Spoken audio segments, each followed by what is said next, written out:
और अब अगली खबर का रुख करते हैं। बंगाल चुनाव के लिए कांग्रेस की पहली लिस्ट आते ही जबरदस्त हंगामा हुआ है। मालदा में कांग्रेस कार्यकर्ताओं ने जमकर तोड़फोड़ की, आगजनी की।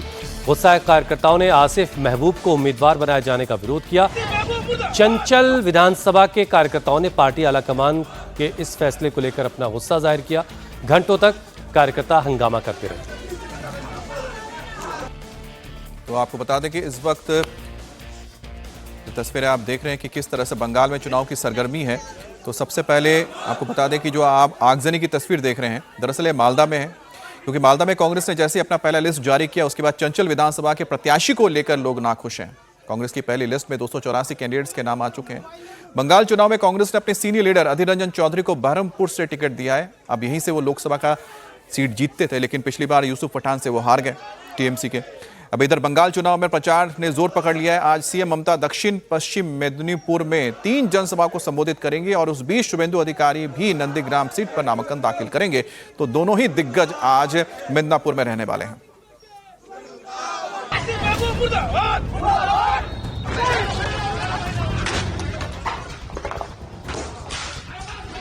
बीजेपी राज्य मात खावा जाए ना, ओरा कोनो धर्म माने ना। हंगामा, तोड़फोड़, आगजनी और नारेबाजी की ये तस्वीर बंगाल के मालदा की है। और ये हंगामा बरपा है पश्चिम बंगाल चुनाव में कांग्रेस की लिस्ट आने के बाद।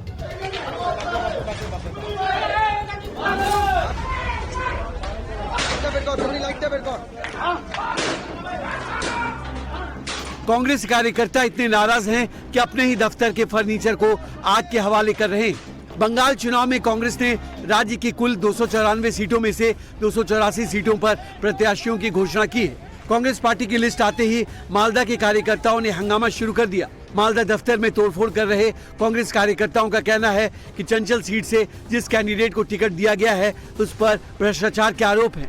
कार्यकर्ताओं की मांग है कि अंजलि जॉनी को उम्मीदवार चुना जाए। उन्होंने धमकी दी कि जब तक उनकी मांगे पूरी नहीं होती वो अपना विरोध जारी रखेंगे और मतदान नहीं करेंगे।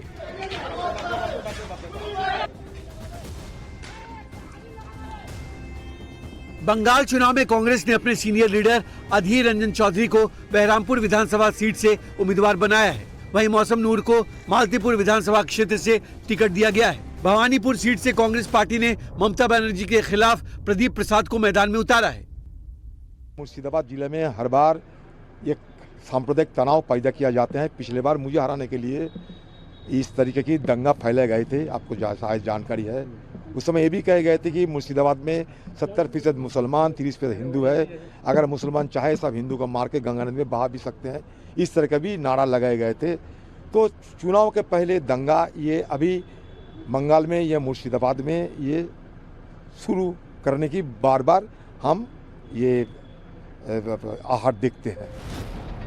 बंगाल चुनाव में अधीर रंजन चौधरी को उतारे जाने पर बीजेपी और टीएमसी ने तंज कसा है। केंद्रीय मंत्री सुकांत मजूमदार ने उनकी हार की भविष्यवाणी कर दी। देखिए, अधीर रंजन चौधरी इस देश के बहुत पुराने नेता है, एक्सपीरियंस लीडर है, लेकिन इससे पहले भी उन्होंने लोकसभा लड़ा था अपनी सीट से और बीजेपी के दमदार कैंडिडेट के कारण उसको पराजय का मुंह देखना पड़ा। तो इस अपनी कैरियर की इस अंतिम पड़ाव में आकर जिस सीट से वो लड़ रहे हैं वहाँ पे बीजेपी का एमएलए है। तो अभी जो मुझे लग रहा है कि इधर बीजेपी जीतेगा या तो अधीर दा के वोट काटने से टीएमसी जीतेगा।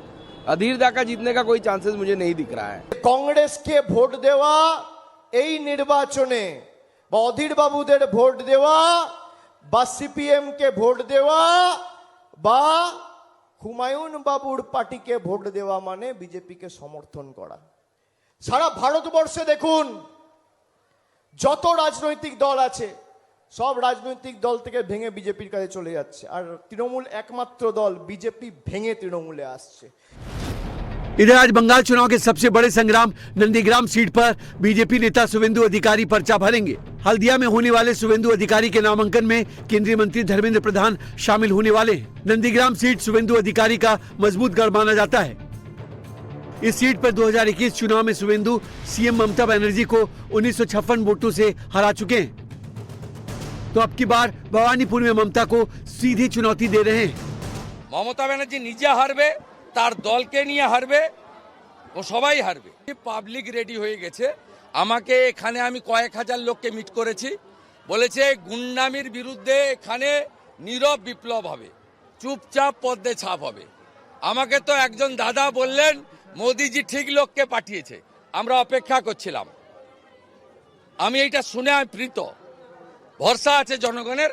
নন্দীগ্রামেও হারিয়েছি, ভবানীপুরের জনগণ আমাকে সামনে রেখে উনাকে হারাবে।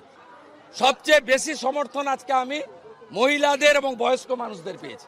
जनता तैयार है, परिवर्तन का लहर है। सुवेंदु ममता बनर्जी की सीट भवानीपुर में जमकर मेहनत कर रहे हैं, तो चुनावी सभाओं में ममता के निशाने पर भी बीजेपी है। बांकुरा की रैली में बोलते हुए ममता बनर्जी ने मछली और बंगाल का नाम लेकर इमोशनल कार्ड खेला। আর বিজেপি আসলে কি বলছে? মাছ খাওয়া যাবে না, বিজেপি রাজ্যে মাছ খাওয়া যায় না, মাংস খেতে পারবেন না, ডিম খেতে পারবেন না। আপনারা আপনাদের ধর্মীয় যে আচার অনুষ্ঠান করেন সেটাও বিজেপি এক পক্ষ, ওরা কোনো ধর্ম মানে না, ওরা হচ্ছে বক ধার্মিক। শ্রীকৃষ্ণ বলেছিলেন ধর্ম মানে হচ্ছে মানবিকতা, কর্ম হচ্ছে ধর্ম, ধর্মের আরেক নাম কর্ম, ভালো কাজ করা। আর ওরা দাঙ্গা করে। তৃণমূল কংগ্রেস মানে শান্তি, তৃণমূল কংগ্রেস মানে মানবিকতা, তৃণমূল কংগ্রেস মানে সকলকে সম্মান করা। आज भी ममता बनर्जी दक्षिण और पश्चिमी मेदिनीपुर में 3 जनसभाओं को संबोधित करेंगी, जहां उनके निशाने पर बीजेपी होगी। एक तरफ ममता चुनावी बिसात बिछाने में लगी हैं, तो वहीं पार्टी के पुराने नेताओं को भी वापस लाया जा रहा है। टीएमसी ने पूर्व सांसद शांतनु सेन का निलंबन वापस ले लिया है, उन्हें आज से पार्टी में बहाल कर दिया जाएगा। आरजी कर मेडिकल कॉलेज रेपकांड के दौरान पार्टी विरोधी टिप्पणी को लेकर टीएमसी ने शांतनु को निलंबित कर दिया था। ভূতপূর্ব সাংসদ ডক্টর শান্তনু সেনের যে সাসপেনশন ছিল, দল থেকে যাকে সাসপেন্ড করা হয়েছিল, সেই সাসপেনশন উইথড্র করে নেওয়ার কথা সিদ্ধান্ত নিয়েছেন। তার বিরুদ্ধে সাসপেনশন আজ থেকে প্রত্যাহার করে নেওয়া হচ্ছে। सियासी दलों के वार पलटवार के बीच चुनाव आयोग ने बंगाल में एक बार फिर से बड़े पैमाने पर पुलिस अधिकारियों के तबादले किए हैं। चुनाव आयोग ने कोलकाता इलाके के 31 थाने के इंचार्ज अधिकारियों का ट्रांसफर किया है। पूरे बंगाल भर में बड़े पैमाने पर ट्रांसफर हुए हैं।